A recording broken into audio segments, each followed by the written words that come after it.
Assalamualaikum warahmatullahi wabarakatuh. Hai teman pemilih, kembali lagi di podcast KIP Kota Banda Aceh. Bersama saya Maura Indira Rizka, selaku host pada podcast hari ini. Nah teman pemilih, sebagaimana yang kita ketahui nih, KIP Kota Banda Aceh telah selesai melaksanakan tahapan pemilihan umum dan pemilihan kepala daerah di tahun 2024 yang lalu.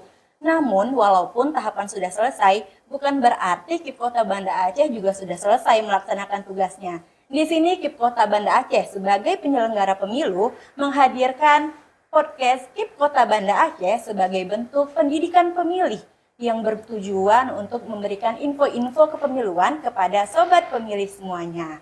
Nah, dan untuk hari ini, tema yang kita angkat yaitu mengenai menakar fenomena partisipasi pemilih dalam pemilu dan pilkada, serta strategi KIP Kota Banda Aceh dalam meningkatkan partisipasi pemilih. Di sini, di ruang podcast kita yang berbahagia ini, sudah hadir Ketua Divisi Sosialisasi Pendidikan Pemilih, Partisipasi Masyarakat, dan SDM KIP Kota Banda Aceh. Ada Bapak Muhammad Zar. Assalamualaikum Bapak. Waalaikumsalam. Sehat Pak? Alhamdulillah sehat. Semangat nih kita untuk podcast. Semangat, tetap semangat. Semangat kita. Nih teman pemilih, sebagai info ini Pak Muhammad Zar merupakan anggota Divisi Partisipasi Masyarakat yang telah menjabat sejak tahun 2023. Nah otomatis selama tahapan pemilu dan pilkada yang lalu, Pak Muhammad Zar nih banyak memberikan inisiatif terkait partisipasi masyarakat di Kota Banda Aceh ya Pak ya. Benar. Nah Pak, ini kan kalau sebagaimana kita tahu nih Pak ya, kemarin KIP Kota Banda Aceh telah sukses melaksanakan pemilu dan pilkada di tahun 2024. Tentunya kesuksesan itu bukan serta-merta karena KIP Kota Banda Aceh sendiri sebagai penyelenggara. Tentunya banyak pihak-pihak yang turut berperan untuk menyukseskan pemilihan ini. Salah satunya masyarakat tentunya ya Pak. Tingkat partisipasi masyarakat tentunya menjadi salah satu tolak ukur yang penting dalam kesuksesan pemilu. Nah ini menurut Bapak, seberapa besar tolak ukur partisipasi masyarakat dalam menyukseskan kegiatan pemilu dan pilkada di tahun 2024 yang lalu Pak? Baik, terima kasih. Teman pemilih, Assalamualaikum warahmatullahi wabarakatuh. Saya Divisi Sosialisasi Partisipasi Masyarakat dan SDM KIP Kota Banda Aceh. Tentu dari pertanyaan Bu Mora, ini adalah pertanyaan yang paling baik ya dan bagus dalam mengkaji kembali sejauh mana faktor daripada tolak ukur ya, tolak ukur kita partisipasi masyarakat pada pemilu dan pilkada yang lalu. Tentunya indikator partisipasi masyarakat ya terhadap pemilu dan pilkada yang lalu yang tentunya kita anggap ini adalah sudah sukses ya. Namun ini adalah yang paling utama dalam untuk meningkatkan partisipasi masyarakat dalam pemilu ataupun di pemilu ke depan. Karena tentunya partisipasi masyarakat ini kita bukan saja melihat dari faktor suksesnya pelaksanaan ataupun dari sisi teknis pelaksanaan penyelenggara ya. Tetapi ini adalah untuk bagaimana caranya kita untuk menggapai minat pemilih atau pemilih masyarakat untuk memberikan hak suaranya. Jadi bukan hanya dari sisi teknisnya saja, tetapi ini adalah paling utama untuk bagaimana masyarakat itu benar-benar ingin memilih dan memberikan hak suaranya. Ada prestasi di pemilihan tahun 2024 yang lalu di mana tingkat partisipasi masyarakat kita pada saat pemilihan umum itu naik Pak. Naik sangat besar dibandingkan dengan pemilihan umum di tahun 2019.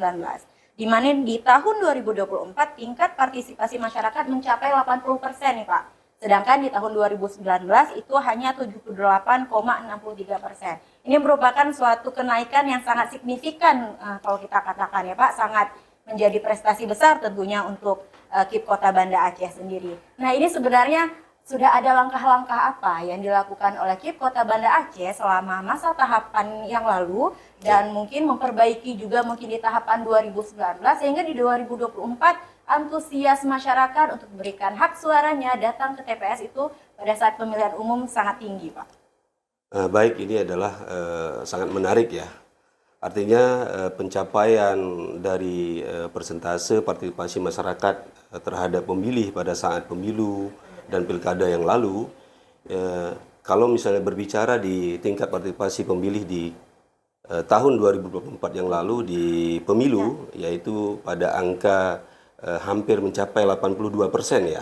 Ini adalah yang luar biasa pencapaian, dan sebelumnya juga target kita, bahkan KIP Kota Banda Aceh itu menargetkan persentase itu sampai mencapai 85%, ya 90% malah. Tapi alhamdulillah kemarin kita mencapai di angka hampir 82. Tentunya sangat jauh berbeda dengan partisipasi masyarakat di tahun sebelumnya yaitu tahun 2019. Nah, pencapaian ini adalah langkah-langkah yang telah kita lakukan KIP Kota Banda Aceh. Tentunya semua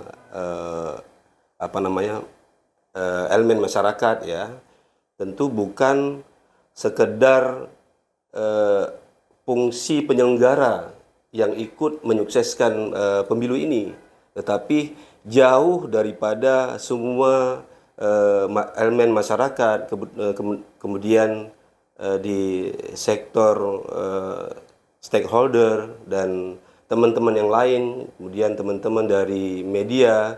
Ini adalah tentu jauh bukan hanya penyelenggara pemilu semata, tetapi dari sisi pandangan kita KIP Kota Banda Aceh ini sangat berpengaruh dan meningkatnya partisipasi masyarakat. Jadi seperti yang telah kita lakukan di KIP Kota Banda Aceh sebelumnya itu, memberikan sosialisasi kepada pemilih pemula, kemudian kita memberikan edukasi terkait demokrasi kepada sekolah ya, tingkat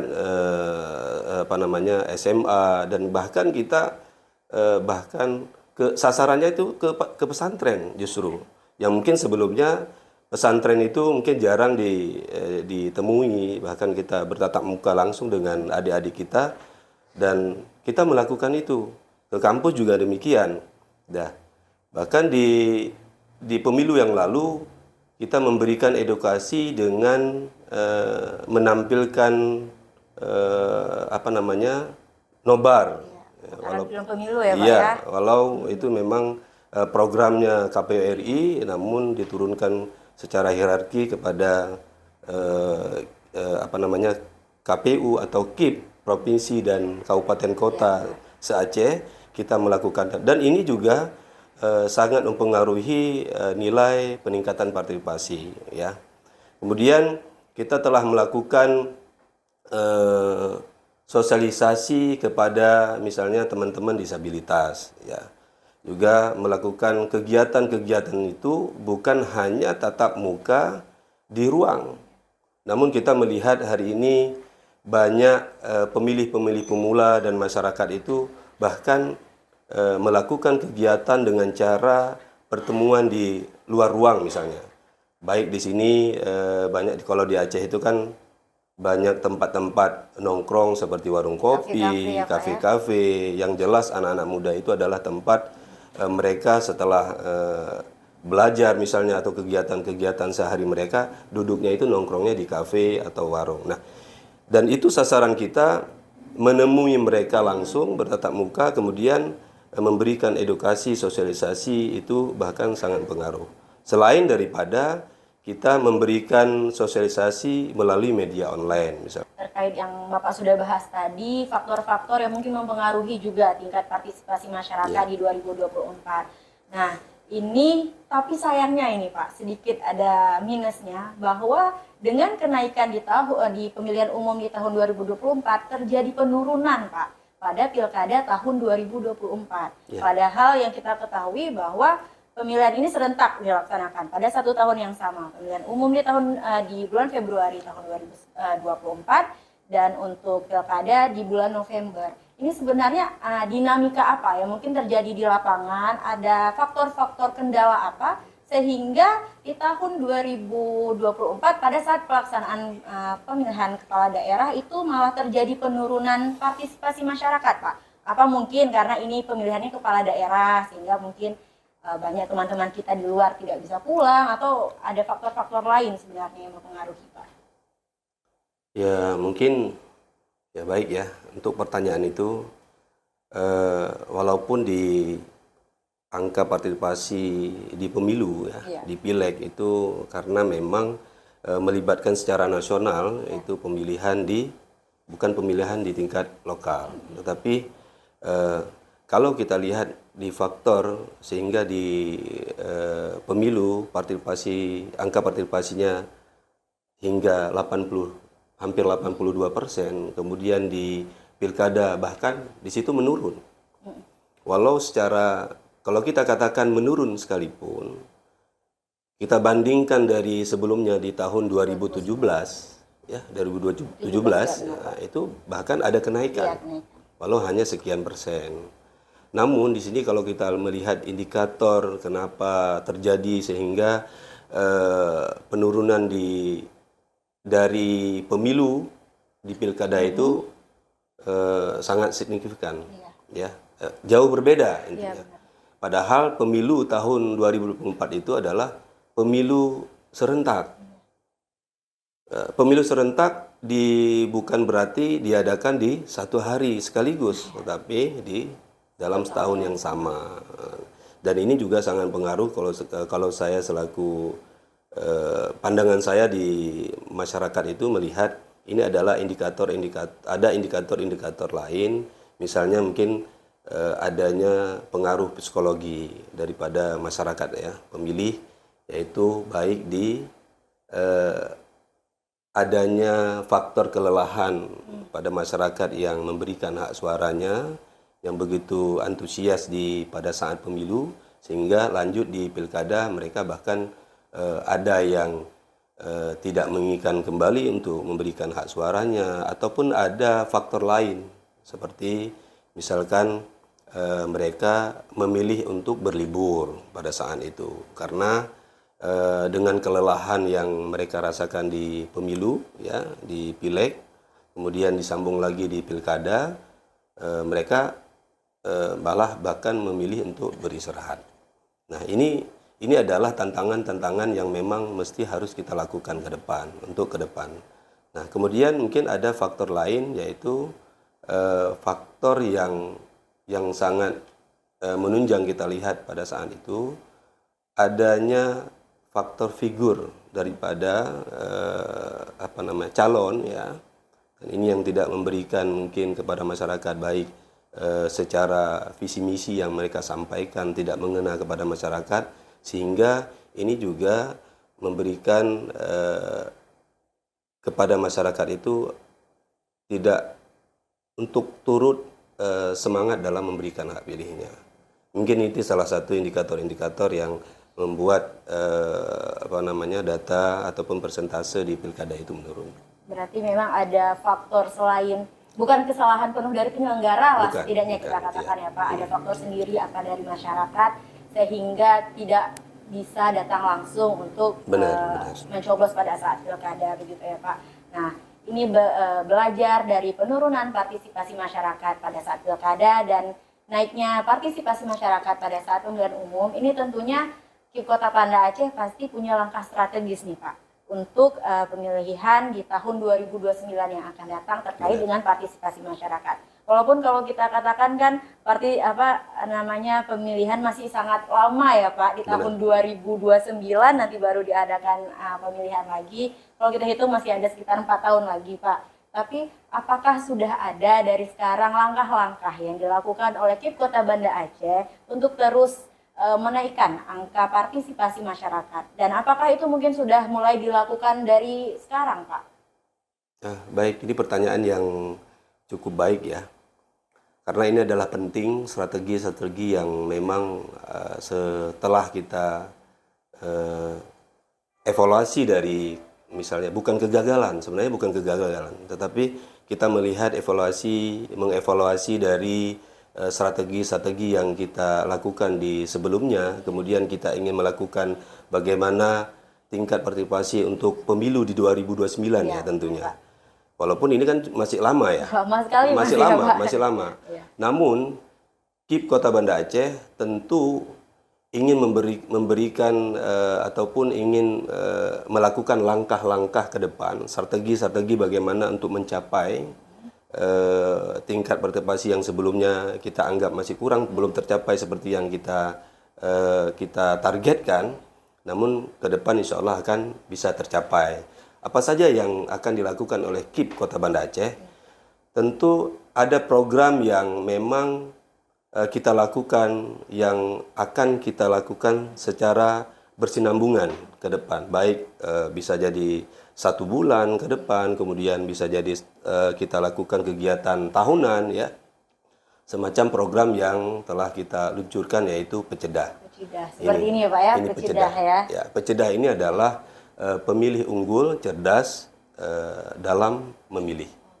Jadi tentunya program ini yang kita gagas, ya, sehingga ini akan menjadi peluang besar untuk meraih partisipasi, peningkatan partisipasi ke depan di 2029. Langkah ini sudah kita lakukan, dan program seperti Go to School, ke sekolah, yang sudah kita lakukan di tahap awal itu adalah kita memberikan sosialisasi pemilih pemula di SMU 1 Kota Banda Aceh.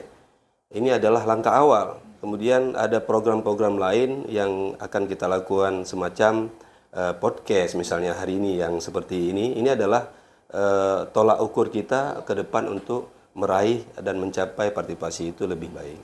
Gitu. Oke, berarti ini langkah awal kita dengan adanya program Pecedah ini, adanya langkah seperti tadi KIP Goes to School ya Pak, SMA dan podcast KIP Kota Banda Aceh sendiri ya Pak.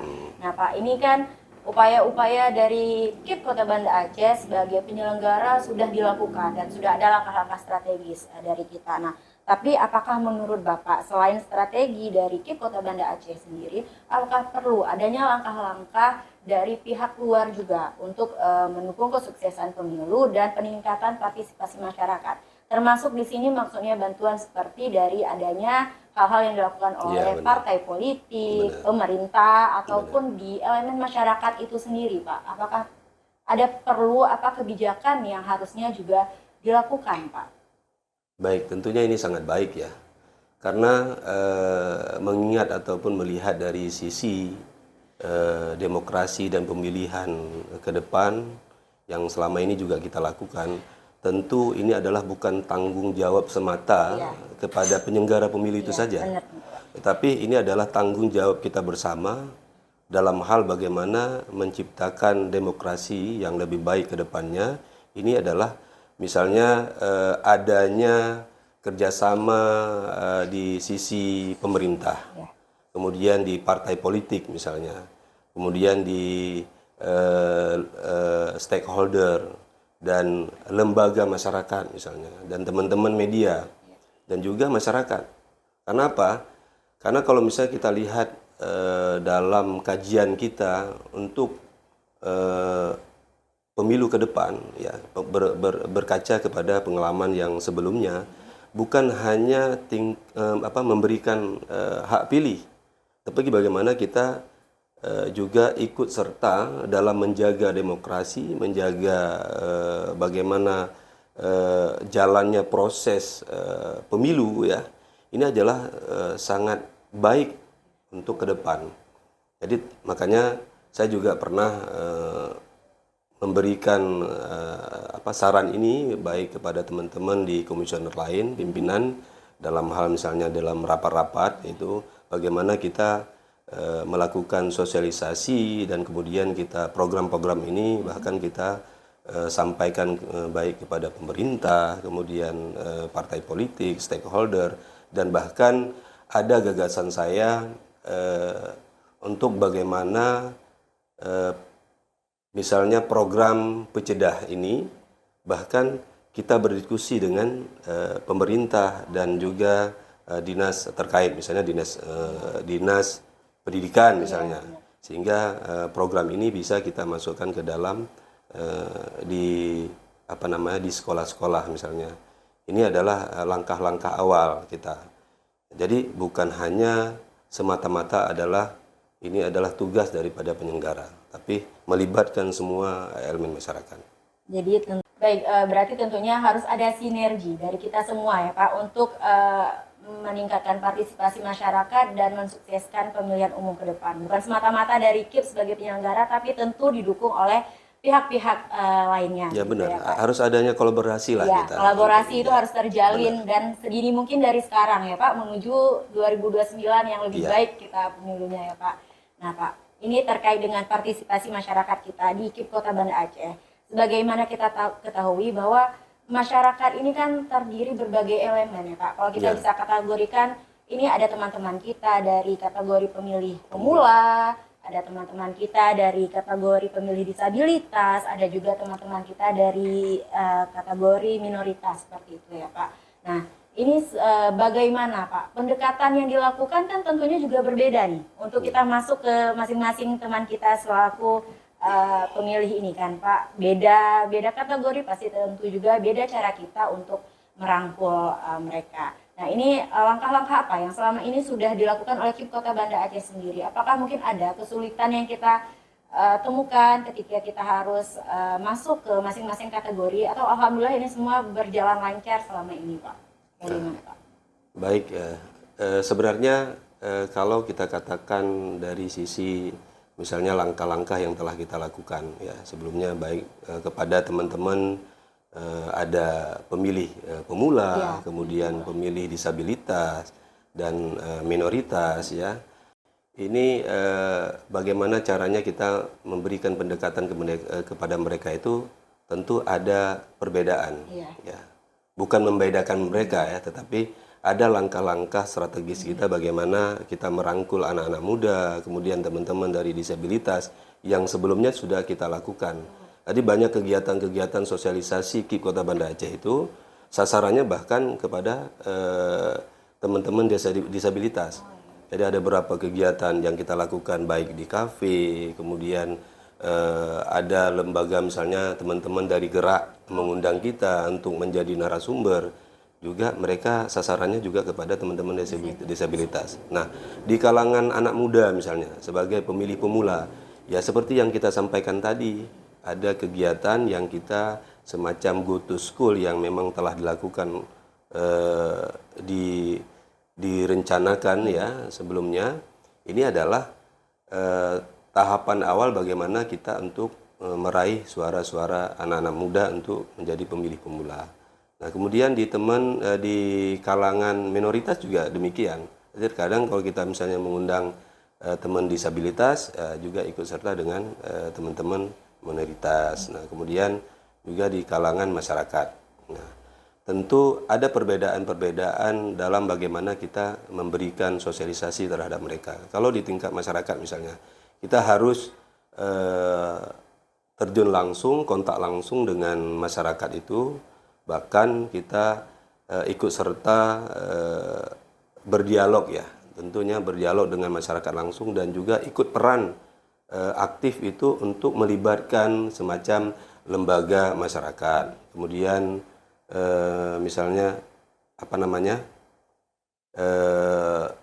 dari kalangan Gampung misalnya, terus kemudian dari tokoh-tokoh agama misalnya. Ini di kalangan masyarakat ini tentu sangat berpengaruh, dan dari kalangan ini akan mempengaruhi partisipasi masyarakat. Jadi kita harus terjun langsung ke lapangan, kemudian kita menemui masyarakat, baik itu disabilitas, teman-teman pemilih pemula, ya adik-adik kita, kemudian di kalangan masyarakat dan tokoh-tokoh agama. Gitu.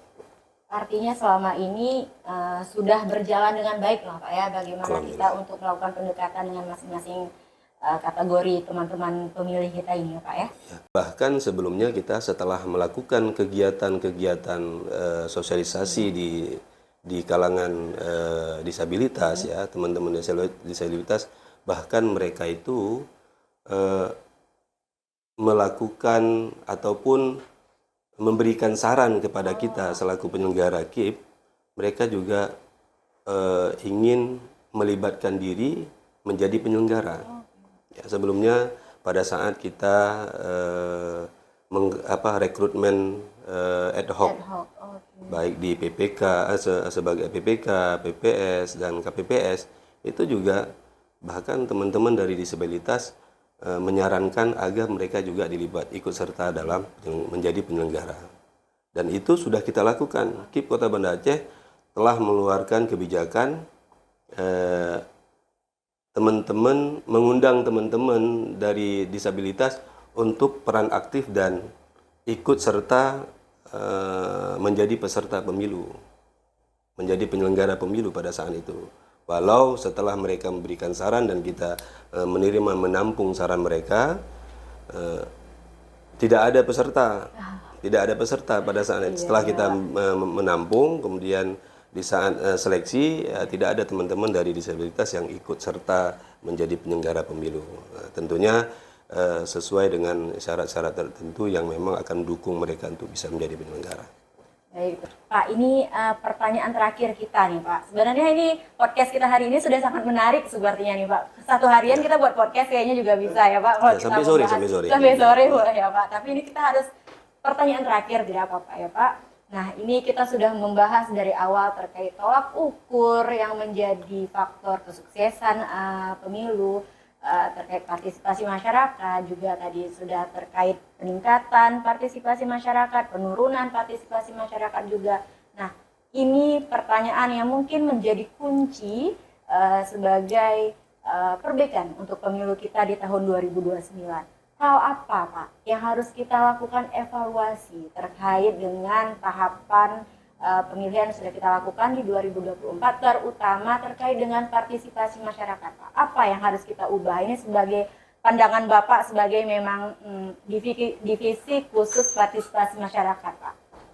Mungkin sedikit ingin mencoba saya jawab, yaitu terkait dengan evaluasi yang harus kita lakukan di 2029 nantinya. Kita bisa melihat dan berkaca di pengalaman 2024 yang lalu, pemilu dan pilkada, tentu ada persentase atau partisipasi masyarakat di 9 kecamatan yang ada di Kota Banda Aceh, yaitu pada tempat kelompok masyarakat pasar dan masyarakat nelayan, ya tentu ada beberapa kecamatan. Misalnya di kecamatan Kuta Alam dan Kuta Raja itu dominannya itu masyarakat nelayan yang ada. Misalnya di Kota Alam itu ada di Lampulo. Nah, ini yang harus kita kaji kembali, apa yang harus kita lakukan sosialisasi kepada masyarakat nelayan, ya, yang ini pendekatan-pendekatan bagaimana yang harus kita lakukan, kemudian komunikasi yang bagaimana yang bisa kita sampaikan sehingga masyarakat nelayan bisa menanggapi dan serius sesuai dengan apa yang kita harapkan. Misalnya di masyarakat nelayan ini yang harus kita lakukan pendekatan dengan baik di Lampulo, misalnya di TPI, itu harus kita langsung terjun ke lapangan untuk mencapai partisipasi masyarakat ke depan, yaitu tentunya pendekatan-pendekatan baik dengan langsung berkomunikasi dengan misalnya Panglima Laut, ya, yang sebelumnya juga pernah kita lakukan di 2024 untuk menemui Panglima Laut dan kita undang di beberapa kegiatan sosialisasi kita. Nah, ini ada hal-hal yang disampaikan oleh Panglima Laut kepada kita setelah kita berkoordinasi, misalnya jadwal pemilu atau pilkada yang harus dilakukan kepada mereka. Karena mereka kita lihat masyarakat nelayan ini tidak selalu ada di tempat. Nah, nelayan itu biasanya itu melakukan kegiatan berlayar atau nelayan mencari ikan di laut itu bahkan hampir mencapai 1 minggu, bahkan lebih daripada 20 hari. Nah, ini yang harus dilihat dari para kita, teman-teman dari KIP Kota Banda Aceh untuk mengkaji ulang kembali apa yang harus kita lakukan. Di kalangan masyarakat nelayan ini tentu bukan hanya dari sisi pendekatan emosional, ya, yang tentu ini akan juga mempengaruhi bagaimana mereka itu ingin memberikan hak suara mereka pada saat pemilihan.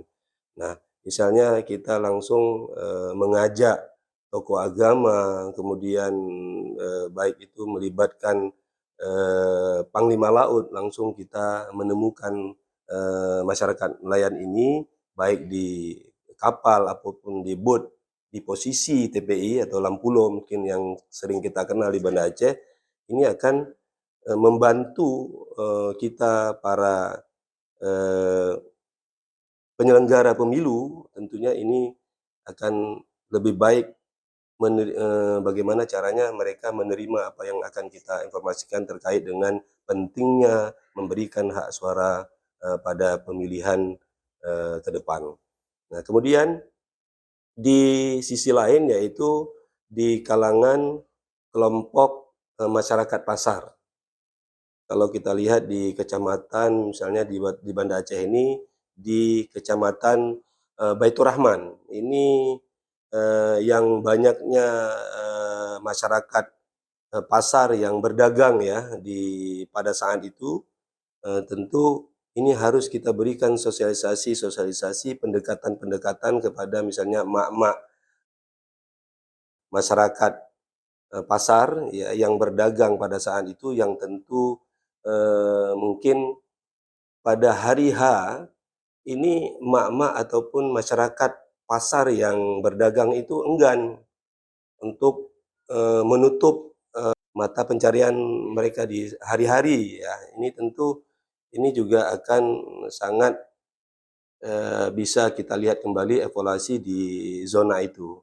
Jadi sehingga mungkin bisa kita memberikan sosialisasi, pendekatan dan pemahaman terkait tentang pentingnya memberikan hak suara pada saat itu, sehingga mereka bisa memberikan hak suaranya dengan eh, menutup sejenak pasar mereka pada saat hari pemilihan, dan nantinya bisa kembali di sore hari misalnya.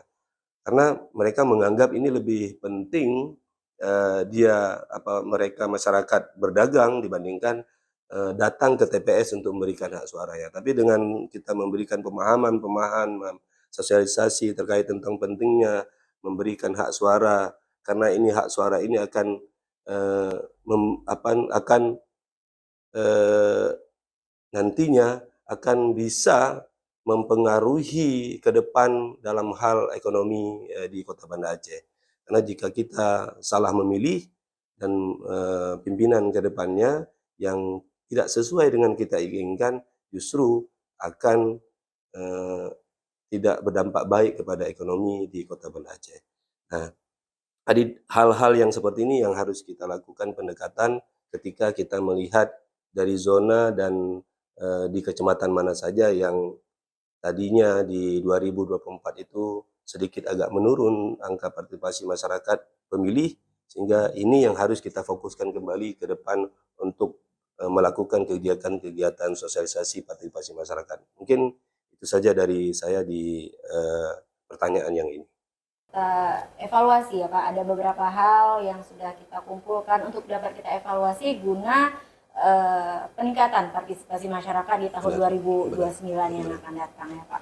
Pak, dengan berakhirnya nih pertanyaan terakhir saya terkait evaluasi, berakhir juga nih Pak podcast kita pada hari ini Pak. Nah ini semoga apa yang sudah kita bahas dari tadi pertanyaan-pertanyaan yang sudah dijawab dengan sangat baik oleh Bapak Muhammad Zar hari ini dapat memberikan sebuah hal positif juga kepada para penikmat podcast di Kota Banda Aceh, kepada semua teman pemilih, agar nantinya hal-hal ini dapat menjadi bahan evaluasi, bahan pembelajaran juga bagi kita ke depan. Dan juga sebagai hal untuk membuat KIP Kota Banda Aceh dapat lebih baik lagi sebagai penyelenggara ke depannya Pak. Baik. Pak, terima kasih nih saya ucapkan kepada Bapak Muhammad Zar sudah datang di ruangan podcast kita yang berbahagia. Baik, semoga nanti mau untuk kita undang lagi mengikuti podcast ya Pak. Ya, tunggu ya Pak. Dan ini harus kita lakukan berkesinambungan untuk kegiatan podcast ini. Semoga ini terus-terus sampai 2029 podcast ini tidak berhenti. Semoga ya Pak ya. Ya Pak, terima kasih.